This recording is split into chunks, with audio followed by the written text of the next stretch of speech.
Spartans, what is your profession? Oh, oh, oh. What's poppin', people? It's Dante, filming with the GoPro Mini 1080p, 30 FPS, exported to 720p for that crispy HD small file size quality. And today we're walking towards the Schuylkill River Trail here in downtown Philadelphia. Welcome to the street vlog, right? Street vlogging, I like this concept where you kind of just turn the GoPro Mini on and speak candidly, right? No scripts, no real planning, kind of just freestyle it. You know, I think in terms of video, it's maybe interesting to approach it like street photography, right? Candid, raw, uncut. With the super view, it gives you this perspective like we're in a video game, kind of just walking around and seeing things from this POV sort of style video is interesting to me. I really do like the POV. I think it's immersive, I think it's fun, and I think it's maybe the future. As video, you know, we're starting to maybe be able to fake video. AI gets better every day. It's freaking crazy, guys. Don't sleep on AI. Download ChatGPT, pay for the subscription. It's incredible. My favorite way to use it is to actually speak to the iPad or the iPhone and have a conversation back and forth with the chatbot. The voice is really realistic. Think of the movie Her, but in a less weird way. Yeah, I think yeah, this thing is freaking awesome. One of the things I noticed when using it on the phone is you get haptic feedback from the vibrations, which is interesting. I really do like that feature. Like while it's generating images and text and things. So you can kind of, I don't know, interact with it in a unique way, it seems. One thing I realized is like, so I had a dream, right, last night when I was asleep. And honestly, I have a lot of vivid dreams personally. And yeah, so one of the dream I had last night, super weird. I was turning around the bend on the Kelly Drive, which is by Boathouse Row on the Schuylkill River Trail where we're heading now. And I was driving a car, but I was standing. And I was kind of like moving my legs, kind of like active. Like imagine like the Flintstones or something. And so I woke up in the morning and the first thing I did was I grabbed my iPad and I went to ChatGPT and said, help me visualize a car where I can be standing and like kind of like walking while driving in a weird way. And it gave me this like really futuristic looking car and image that it was almost like the visualization that I had. You know, they have these like kind of bikes and cars and things along the Schuylkill River Trail where it's like those 4-seaters for families to sort of sit down and pedal, and it looks like a Flintstone car. So maybe that was what I was dreaming of. But to visualize things from your dreams, it's kind of interesting. Like really, like imagine, like this kind of tool is so game-changing where anything that you desire, right? Anything that you desire, you can then visualize and create pretty much just out of thin air. Got the Ricoh GR3, high contrast black and white small JPEG files, boost the exposure compensation. Yeah, it's really easy to photograph with this camera, point and shoot, simple enough. Exposure compensation is useful, right? I don't need a flash, I don't need anything like that for low light. Yeah, I can just crank the exposure compensation. P mode, point and shoot, simple, simplify the process. Really, we just want to make pictures and move on. Photography, I believe, should be easy. Let us not forget the difference between photos and images. Images can be any visual representation, illustration, painting, drawing. A photo is made from a camera, right? But let us also remember that photography is an artistic medium. So I think photography will go nowhere. You know, we'll always cherish photos. But to be fair, these images that are being generated through ChatGPT, if you go to ChatGPT and type in beautiful Korean woman at the Met Gala with a joyous smile or something along those lines, when you see a visualization of a model at the Met Gala, it looks hyper realistic. Like, you wouldn't tell if you just looked at it from a distance or whatever. Even up close, if you zoom in, like, it's kind of crazy. And so considering black and white photography is a really good solution when it comes to making your personal work and practicing street photography, perhaps black and white will be the future of photography. Yesterday I actually saw an AI generated image in the Wanamaker building, and I filmed my response, so maybe I'll put that up on the blog, because I mean, I really couldn't tell. Like, it looked super realistic, but there's something in me that had that, like, I don't know, I just have that visual acuity where I could tell that it was AI generated, and it was an advertisement for this like perfume or something, like Flower Bomb. And yeah, the Wanamaker building, super beautiful during this time, right? I love this season, right? Winter is amazing, Christmas is amazing, and they decorate really nicely. But yeah, so I looked at the AI generated image, and then I looked over towards the other perfume section, and I saw a lot of real photos, right? Like where you could tell the models were, you know, posed at a set or something. And yeah, I mean, image versus photo. But really, I mean, is there going to be a function for models in the future? Like, I don't think so, because you can really make these advertisements and things that are going to be displayed in stores and to sell things in commercials with the AI. And I mean, really, I have this optimistic outlook, and I really enjoy using it. I think it's the future, right? Like, I think everyone should get in on it and thrive together. So yeah, that was an interesting thing to see yesterday. Already starting to see it in use. Hey, Liquid Death mountain water, this is so good. I like their sparkling water, it's so delicious. Why do I like sparkling water? I don't know, I'm Italian. No, I'm an American, right? But I do have a dual citizenship now, so maybe it's okay for me to consider myself Italian. But no, I really do have this sort of American pride, right? I was a Peace Corps volunteer over in Zambia, Africa, working with the rural aquaculture program there, and yeah, bringing American culture over to the village, exchange of cultural values, exchange of ideas. You know, there's something about America that just really is near and dear to my heart. I find that this is probably the greatest place to live in the world after traveling all over the world, far and wide. I'm very grateful to have spawned in here in Philadelphia at the birthplace of America, linking Philadelphia to the west. At one time, the only way to cross the Schuylkill was by boat or ferry. Floating bridges were made of boards, and barges connected with rope were built during the Revolutionary War to quickly move troops across the Schuylkill. The first permanent bridge across the Schuylkill was built at Market Street. Right there. Beautiful. And they have those lights there. There's a statue, a bust of some man there. I don't know who that is. But these bridges are quite beautiful, right? So these bridges were built. You can see the Grace Ferry Bridge was decorated to celebrate George Washington's entrance to the city on the way to his first inauguration in 1789. The Toll Bridge at Callowhill Street in 1812. Okay, there. And then the Chestnut Street Bridge opened in 1866. 1893.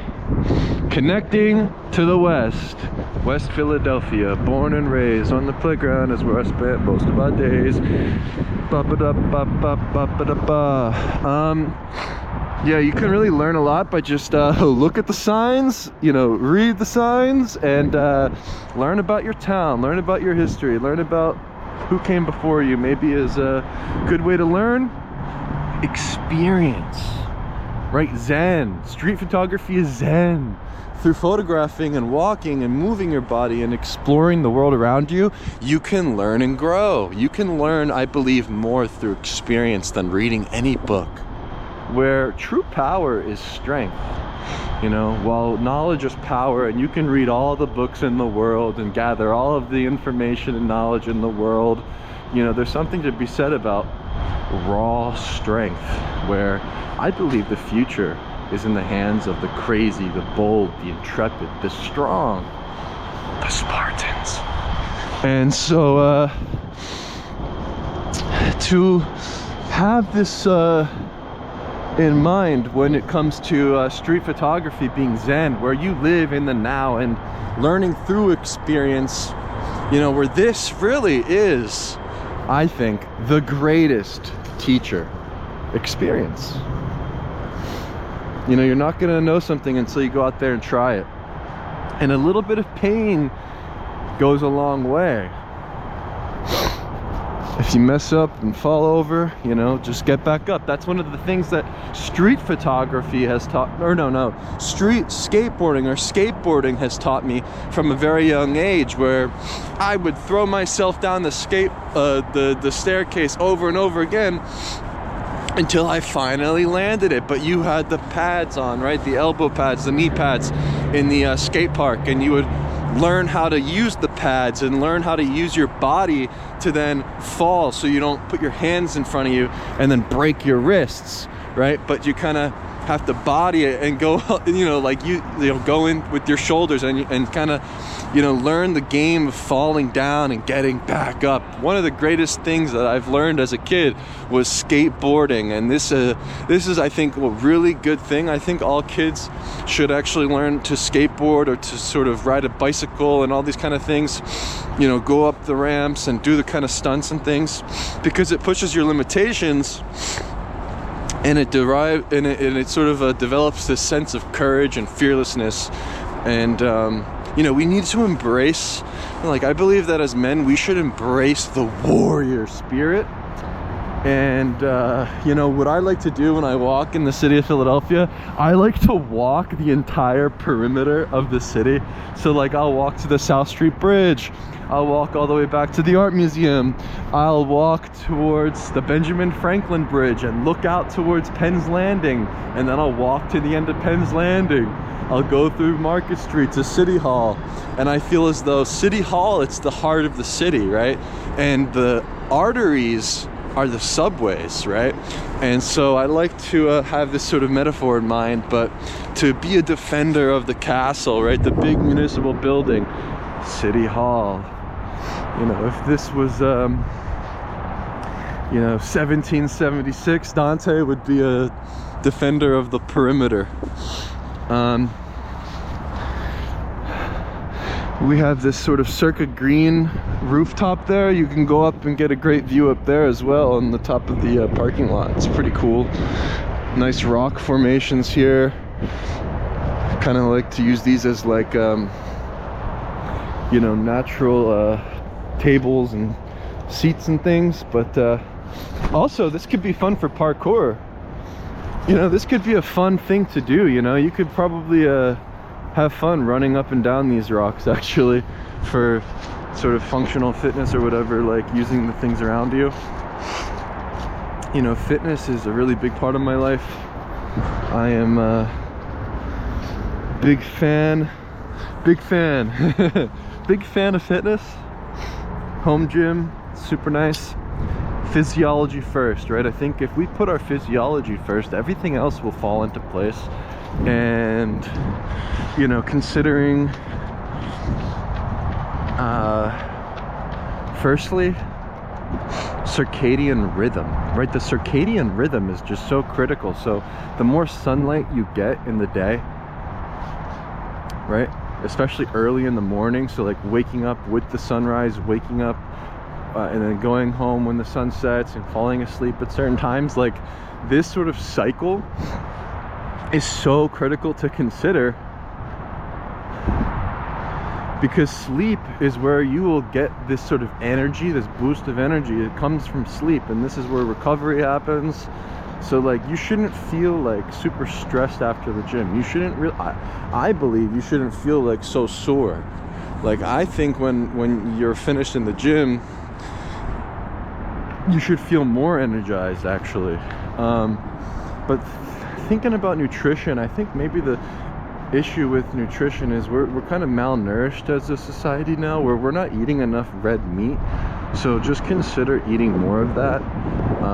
You know, I'm no real health expert. I'm just learning along the way and sharing what works best for me. But I will tell you, I have never felt this good in my entire life since embracing the carnivore diet. No breakfast, no lunch, 1 meal a day, 24-hour fast every single day. I've been eating around 5 p.m, sleeping around 8 p.m, waking up at 5 a.m, boom, circadian rhythm set. And you'll have normal bowel movements, right? What's interesting is people, like, when I tell them I'm carnivore, they're like, do you shit? It's like, yeah, dude, it's actually like really effective and simple, and actually sets up, it's like I think maybe it's a part of the circadian rhythm, I have no idea. But like, it's always at the same time. As soon as I wake up, you know, you have your bowel movement, you have your coffee, you go out. Humans poop, and it's normal. It's just one of those funny things when I tell people, they're always like baffled, like, you poop? Yeah, going back to the circadian rhythm thing, this is something I've been thinking about a lot recently, because I've never been so on top of my sleep and feeling so energetic. Like, as soon as I wake up, it's like, let's go, you know, turn all the lights on. You have this sort of boost of energy right away, and that energy fades out towards the end of the day. And this morning I was using ChatGPT to figure out what this is, and it had to do with cortisol levels. So apparently cortisol is like your stress hormone, steroid hormone. It's sort of like the thing that's responsible for that sort of fight or flight. And it also sets your circadian rhythm, apparently. And I believe that it also has something to do with your immune system. So considering your immune system in the winter, right? This is the month where everyone gets sick and gets the sniffles and whatever. Here we go towards the Schuylkill Banks. Yeah, I've been practicing cold therapy the past year, doing cold showers, and yeah, this seems to be pretty good, because that actually helps boost your immune system right in the morning, gets your blood pumping, gets your blood circulating, and yeah, it gives you energy, and it also probably helps with the recovery of your muscles, right? So I mean, these little things that you do, you know, will increase your health generally. And you know, things like nutrition, sleep, sun exposure, and then movement, right? Moving your body. Yeah, it's critical. What do I desire? I desire to conquer and see more and to explore more. So I come out here and I follow the path, and I go to the bridge, and I try to get myself a position to see my city before I start my day, right? Following your desire. What is desire? Desire essentially is what drives humans' motivation. You know, where is the motivation? The motivation's in your legs, right? The movement of your body. To walk more, I think, is overlooked, right? A lot of us love running, apparently. I don't like it at all. I've never met anyone that likes running or doesn't have some sort of health issue from running. Look, walking can give you the same benefit as running. You know, like yesterday when I hit my 30,000 steps, you know, I walked 15 miles. You know, I don't have to run like half marathons. I'll freaking walk it. And think about longevity, right? Longevity is important.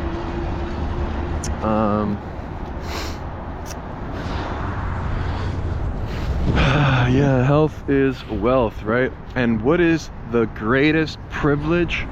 The greatest privilege in the modern life that we are living right now in 2023, going into 2024, the future. The greatest luxury is time spent. Time spent spreading joy, time spent outside, right? The greatest privilege is to be outdoors, right? To be under the sun, to be under the clouds and the sky. You know, this is luxury. This is privilege, to walk outside and to move endlessly, to walk endlessly. Running with the dog. kill two birds with one stone, right? Run with the dog, get the dog walked. I like that idea. Kill two birds with one stone, right? Do a street vlog while also carrying a Ricoh and taking pictures, or, you know, treating the GoPro and this sort of video making media production thing that I'm doing, like it's kind of just like a way to think, right? To walk is to think. And also just it's almost more of like an audio experience for me. I find this to be a much more effective way to write. You know, I'm not the best writer, maybe. I mean, I could probably start writing and get good at it, whatever, but I actually think it's much more interesting to just hear the voice of an artist. Yeah, it's maybe just more effective, it's quicker, it's more interesting for me, and yeah, maybe I have the more personality to like be on camera and stuff. Oh my, sunset's so beautiful, the colors are so beautiful.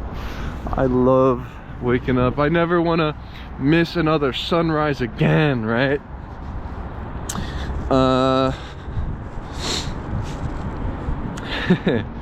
Yeah, and I like uploading these videos to my YouTube channel, youtube.com/streetphotography.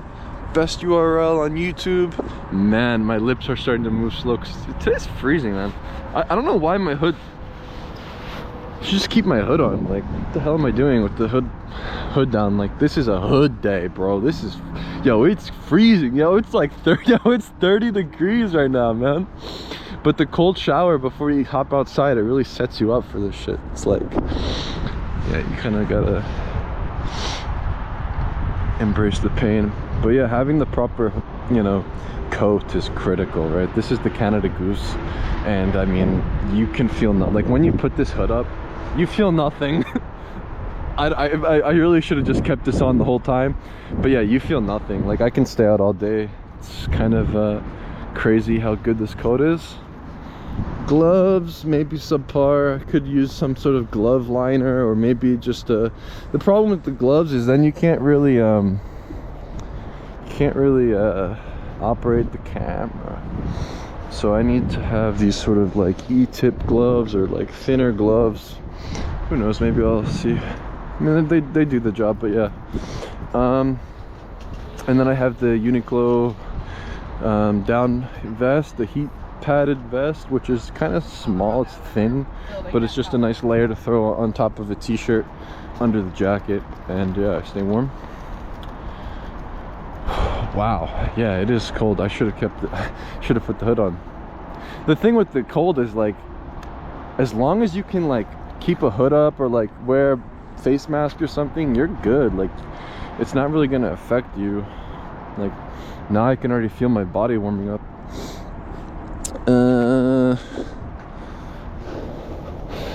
Look at that, it's cool colors and stripes and patterns and art. You know, I like this kind of like fun art where it's sort of just made in this joyous state. Cotton candy colors, colorful, and then we got the street art down there. You know, there's something about this sort of art that is joyous. You know, I think you know, just approaching your photography and the creation of your artwork from the autotelic mindset, where you're, at the end of the day, the goal is to have fun, right? And yeah, I think the art should reflect that. It should reflect your sort of lust for life, and this is my preference. What did Rocky say? Life ain't just sunshine and rainbows. It's about how much you can get hit and keep moving forward. It's like the antithesis to his I mean, that's a good message that he's saying, but like, in general, the idea is we don't need another Basquiat. We don't need another like tortured artist. We don't need another depressed artist. Let's just make more joyous art. Let's elevate, right? Let's touch the sky. Let's make art that goes beyond basic notions of beauty and enters the realm of the sublime, perhaps the ethereal, right? Think lofty. And I think elevating yourself to a physical position like this each day is a really great way to start the morning. If you have even just a small hill, you know, a little patch of grass that you can go up and look out at the horizon or anything, right? I'm very fortunate to have this view, but I'm telling you, to elevate yourself to a physical position like this, it really does set up the day and allows me to feel good and to increase my mood.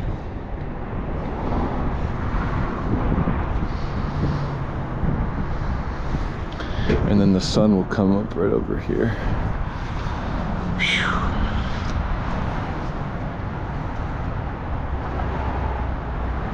Thumbnail.